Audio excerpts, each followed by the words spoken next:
പുച്ഛം മലയാളത്തിന് ഒരു പുച്ഛമല്ല എനിക്ക്. നിങ്ങൾക്ക് എങ്ങനെ തോന്നിയാലും പറയാം. ഈ കൊച്ചിയിൽ ജീവിച്ചിട്ട് നിങ്ങൾ കൊച്ചി സെറ്റിൽ ആയിട്ട് കൊച്ചിയിൽ പഠിച്ചു വന്നത് നിങ്ങൾ മലയാളി എന്ന് പറയുമ്പോൾ എന്താ ഒരു പരമ പുച്ഛം? പുച്ഛിക്കാന്ന് പറഞ്ഞല്ലോ. I love Malayalees. ഒരു പ്രശ്നമില്ല എനിക്ക് അങ്ങനെ ഇവരായിട്ട്. അതിങ്ങടുത്ത് ദേ എന്നാ വല്ലതും കഴിച്ചോണ്ടിരുന്നു, ഇത് ബ്രെഡ് വല്ലതും കഴിച്ചോണ്ടിരുന്നു. കാരണം നിങ്ങൾക്ക് ഉത്തരവ് അരി എന്താണെന്ന് അറിയില്ല, വെളിച്ചെണ്ണ എന്താണെന്ന് അറിയില്ല, നിങ്ങൾക്ക് ഒന്നും അറിയില്ല. നിങ്ങൾ എന്തിനാണ് ഇവിടെ വന്നത്? ഒരു ജാമും കൂടി തന്ന ടേസ്റ്റി ആയിരിക്കും തോന്നുന്നു. അതാണ് കൊടുക്ക് അപ്പുസേ, കൊടുക്ക് ജാമോ ബ്രെഡോ ബട്ടറോ ഒക്കെ കൊടുക്ക്. ബട്ടർ മതി നല്ലത്. ഒരു പ്ലേറ്റ് ഇത്ര സെൻസിബിൾ ഇല്ലാത്ത കട്ട് ചെയ്യാനുള്ള സാധനം ഉണ്ടെങ്കിലും തരണേ. ഇങ്ങനെ മാത്രം ഒരു ഗസ്റ്റിന് ഇങ്ങനെ നിങ്ങള് ബ്രെഡ് മാത്രം തരുമോ? നിങ്ങളുടെ വീട്ടിൽ ഞാൻ ബട്ടറും എല്ലാം ഒരുമിച്ച് തന്നേനെ. ബ്രെഡ് പട്ടിക്കാരനെ പോലെ കഴിച്ചോന്ന് പറഞ്ഞാൽ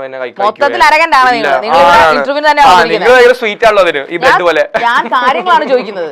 ബ്രെഡ് പോലെ സ്വീറ്റ് ആണെന്നോ? ഓ അത് ശരി, നല്ല കാര്യം. Thank you very much. Welcome.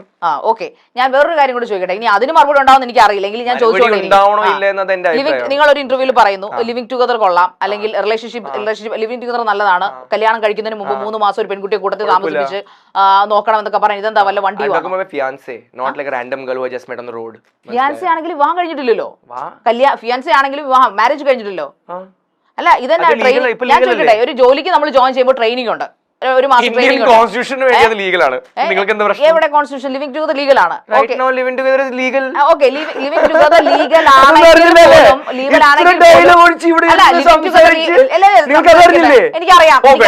എന്താ പ്രൈസ്, റൈസിന് എന്താ പ്രൈസ്? പക്ഷെ ലീഗൽ കോൺസ്റ്റിറ്റ്യൂഷൻ പറയുന്ന ഈ കാര്യങ്ങൾക്ക് അറിയില്ല. കാര്യങ്ങളൊക്കെ അറിയാം. എന്താണ് വന്നതെന്ന് അറിയാം. 2 പ്രാവശ്യം നിങ്ങൾ ചോദിച്ചേ ലീഗലാണോ ലീഗലാണോ? നിങ്ങൾക്ക് അത് ബേസിക്കലി നിങ്ങൾക്ക് കോൺസ്റ്റിറ്റ്യൂഷൻ അറിയില്ല.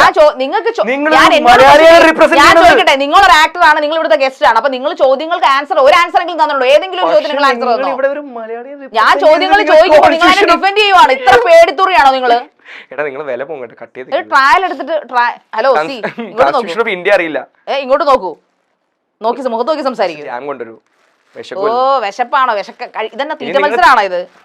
കുക്കറി ഷോ ആണോ ഇത്? ഇത് ഹോട്ട് സീറ്റ് ആണോ? ഞാൻ മാറിപ്പോയോ? വിളിക്ക്. ഹോട്ട് സീറ്റിൽ ബ്രെഡ് തന്നെ എനിക്ക് കഴിക്കണമെന്നുണ്ട്. പക്ഷെ ജാം ഉണ്ടോ? ഇല്ലേ, ഇല്ലല്ലോ. തിരിച്ചു വെച്ചേക്കും. ഇതിനൊരു തീരുമാനം ഉണ്ടാക്ക്. ഈ ബ്രെഡ് കഴിപ്പിന് ഒരു തീരുമാനം ഉണ്ടാക്ക്. ജാമോ അല്ലെങ്കിൽ കൊടുക്ക്, ഒരു ഗ്യാപ്പ് എടുക്കുക. ഇതിവിടെ കുക്കിംഗ് ഷോ അല്ല നടക്കുന്ന ഒരു ബോധം ഉണ്ടല്ലോ അല്ലേ? പക്ഷെ നിങ്ങൾ ഒരു മിനിറ്റ്, ഈ ബ്രെഡ് എനിക്ക് ആരാ തന്നെ? ഈ ബ്രെഡ് എനിക്ക് ഇപ്പൊ ആരാ തന്നെ? ശരി, നമുക്ക് അടുത്ത പോയിന്റിലേക്ക് ലിസൺ ടു മീ. അടുത്ത പോയിന്റിലേക്ക് ഇനി കളിയൊക്കെ മാറി കാര്യത്തിലേക്ക് വരൂ.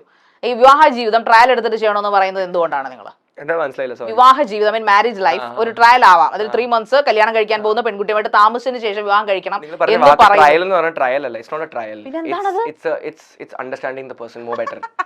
അപ്പൊ കല്യാണത്തിന് മുമ്പ് നിങ്ങൾ മീറ്റ് ചെയ്യണമെന്ന് കമ്പൽസറി അല്ലല്ലോ. മീറ്റ് ചെയ്യണേ 3 മാസം, മനസ്സിലായോ? ആ 3 മാസത്തിന്റെ എക്സ്റ്റൻഷൻ ആണ് 1 വർഷം, മനസ്സിലായോ? You come to know you meet the person basically, മനസ്സിലായോ? അല്ല, നിങ്ങൾ കേരളത്തിലെ ആൺകുട്ടികളെ ചീത്തയാക്കല്ലേ ചെയ്യുന്നത്? ഇങ്ങനെയുള്ള വൃത്തികേടുകളല്ലേ പറഞ്ഞു കൊടുക്കുന്നത്? കല്യാണം കഴിക്കുന്നതിന് മുമ്പ് ഏതെങ്കിലും വീട്ടുകാർ സമ്മതിക്കോ? മലയാളി പെൺകുട്ടിയാണോ കല്യാണം കഴിക്കാൻ ഉദ്ദേശിക്കുന്നത്? എന്തെങ്കിലും ആവാം. ഓക്കെ, എന്തായാലും പെൺകുട്ടിയാണ് ഉദ്ദേശിക്കുന്നത്. അപ്പൊ അവരുടെ വീട്ടുകാരോട് നിങ്ങൾ നേരിട്ട് പറയുമോ?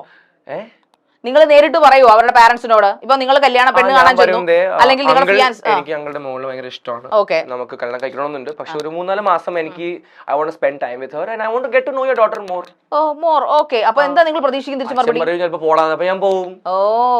തൊലിക്കെട്ടിയാണല്ലേ ഇപ്പൊ പൊട്ടാമസിന്റെ തൊലിക്കെട്ടിയാൻ തോന്നുന്നത്. പക്ഷെ എനിക്ക് അത്രയ്ക്ക് ഇഷ്ടമാണെങ്കിൽ ഞാൻ എന്തായാലും കുറെ ട്രൈ ചെയ്യും. 100% ഞാൻ കുറെ ട്രൈ ചെയ്യും. കൂടെ താമസിക്കാൻ താമസിക്കാൻ വേണ്ടിയല്ല, കൂടെ വരാൻ, to be with me, to get a good life. കല്യാണം കഴിച്ചാ പോരെ? ആണ്, പക്ഷെ എനിക്ക് 3-4 മാസം അവളുടെ കൂടെ നിക്കണമെന്നുണ്ട്. അല്ല, ഒരു പെൺകുട്ടിയെ മനസ്സിലാക്കണമെങ്കിൽ ഞാൻ ചോദിക്കട്ടെ, ഒരു കേരളത്തിലെ എന്നല്ല ഒരു പെൺകുട്ടിയെ മനസ്സിലാക്കാൻ 3-4 മാസം മതിയോ? 3-4 മാസം എനിക്ക് വേണ്ടി കുറച്ചും കൂടി സാധനങ്ങൾ ക്ലിയർ ആവും. പേഴ്സണൽ എനിക്ക് വേണ്ടി. ഓക്കെ, ഈ 3-4 മാസം നിങ്ങൾ കൂട്ടത്തിൽ താമസിപ്പിച്ച് നിങ്ങൾക്ക് തോന്നുകയാണ് നിങ്ങൾക്ക് പറ്റുന്ന ഒരാളല്ലെന്ന് തോന്നി കഴിഞ്ഞാൽ ആ പെൺകുട്ടി നിങ്ങൾ ഉപേക്ഷിക്കും? ഇല്ല, മ്യൂച്വൽ ആയിട്ട് പോവാണെങ്കിൽ പോവും. പക്ഷെ ഞാൻ എന്റെ എഫേർട്ട് എപ്പോഴും 100% ആയിരിക്കും എന്റെ സൈഡിൽ നിന്ന്. ഓക്കെ, നിങ്ങൾ ഭയങ്കര മാതൃകാ പുരുഷനായിരിക്കും, കുലപുരുഷനായിരിക്കും. ഓക്കെ, അപ്പോ ആ പെൺകുട്ടി നിങ്ങളെ വേണ്ടാന്ന് പറഞ്ഞിട്ട് പോകും, അല്ലെങ്കിൽ നിങ്ങൾ ആ പെൺകുട്ടിയെ വേണ്ടാന്ന് വെക്കുകയാണെങ്കിൽ വേണ്ടെന്ന് കുട്ടിയുടെ ഫ്യൂച്ചറിനെ കുറിച്ച് നിങ്ങൾ ചിന്തിച്ചിട്ടുണ്ടോ? മനസ്സിലായില്ല നിങ്ങൾ പറഞ്ഞത്. നിങ്ങൾ ഒരുമിച്ച് നിങ്ങളുടെ ഫിയാൻസിൽ അപ്പൊ അച്ഛൻ സമ്മതിക്കുന്നു, അമ്മ സമ്മതിക്കുന്നു, ഓക്കെ, നിങ്ങൾ ആ പെൺകുട്ടി പറയാണ് എനിക്ക് ആ പയ്യനുമായിട്ട് സമ്മതിച്ചു നിൽക്കും. നിങ്ങൾ രണ്ടുപേരും കൂടെ ഒരുമിച്ച് 3 മാസം സ്പെൻഡ് ചെയ്യുന്നു, പരസ്പരം get to know each other അങ്ങനെയൊക്കെ ചെയ്യുന്നു. ബട്ട് ഒരു 3 മാസം കഴിയുമ്പോൾ നിങ്ങൾക്ക് തോന്നുകയാണ് നിങ്ങളുടെ മറ്റേ പെൺകുട്ടിയുടെ കാര്യം നമുക്കറിയില്ല, നിങ്ങളാണല്ലോ ഈ സ്റ്റേറ്റ്മെന്റ് പറയുന്നത്. അപ്പൊ നിങ്ങളോട് എനിക്ക് ചോദിക്കാൻ പറ്റുള്ളൂ. അല്ല, നിങ്ങൾ പറയുകയാണ് എനിക്ക് ആ പെൺകുട്ടിയെ ചില സ്വഭാവങ്ങൾ എനിക്ക് ക്യാരക്ടർ ഇഷ്ടപ്പെടുന്നില്ല, so I don't like that much. ഞാൻ ഉദ്ദേശിച്ച പോലെ ഒരാളല്ല. ഞാൻ ആദ്യം കണ്ടപ്പോൾ എനിക്ക് ഭയങ്കര പ്രേമം, ഇഷ്ടം, ലവ് ഒക്കെ തോന്നി. ബട്ട് 3 മാസം ഒരുമിച്ച് കഴിഞ്ഞപ്പോഴേക്കും ഒരു 1.5 month കഴിഞ്ഞപ്പോൾ തന്നെ അപ്പോ നിങ്ങൾ വിവാഹം കഴിക്കും. ഇതൊക്കെ ഒരു അഭിനയമല്ലേ? അത് സിനിമയിൽ അഭിനയിച്ചാൽ പോലെ ഇവിടെ വന്നിരുന്ന് അഭിനയിക്കുന്നതിനാണ്. ഓ, ഇത് നിങ്ങളൊരു ജെനുവിനിറ്റി അല്ല, നിങ്ങൾ മൊത്തത്തിൽ അഭിനയമാണ്.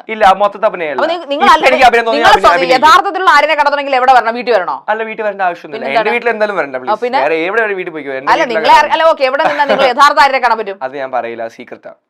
അത് എന്റെ ടെമ്പിൾ പോലെ ആക്ടിങ്ങിന്റെ.